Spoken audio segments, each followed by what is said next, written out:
This paragraph is a lie.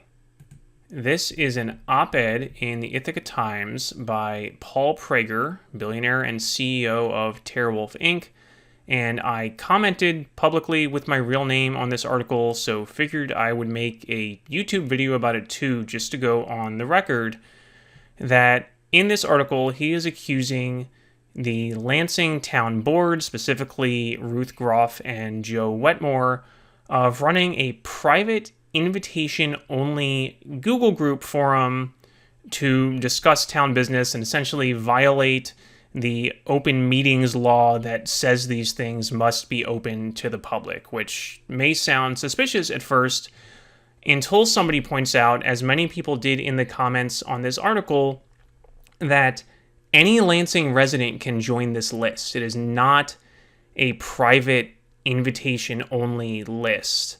I joined it when I moved to Lansing in 2018 before I even knew who Joe Wetmore was. I just found out about it through word of mouth, and you request to join the list and you get approved, and you don't get kicked off the list for disagreeing with the current town board. There are many people currently engaged in a very active debate on that list about the data center who disagree with Joe Wetmore very strongly, and they don't get kicked off the list for doing so. So Prager can throw a fit that we won't let him or employees of his multi-billion-dollar corporation who are not Lansing residents join the list. I guess they want to be upset about that and constantly threaten to sue the town that they claim they want to build something in to help financially, then I guess that's their right. But regardless of your opinion about data centers and whether you think they're a good idea economically or terrible for the environment or whatever, this whole discussion should at least be rooted in facts, and this whole thing about how this email list works is just not true. Again, I am a Lansing resident. I have been on that list since 2018.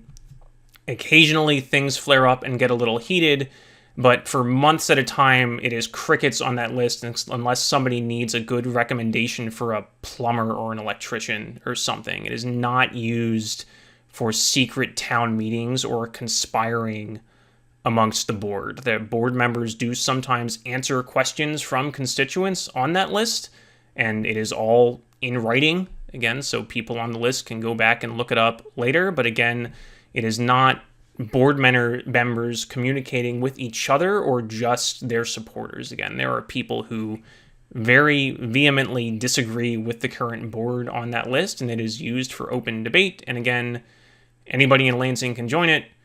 Terawulf, you can't because you don't live here.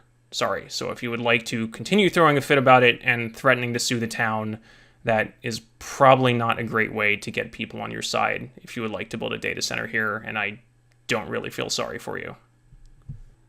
There is a lot more going on here regarding the claims Terawulf makes about tax revenue and environmental impact and their shady financial background and all of that, and other people have addressed that far more eloquently than I can if you scroll down and read the comments on this article.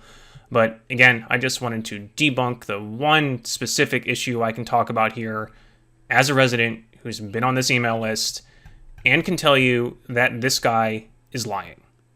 Thanks for watching.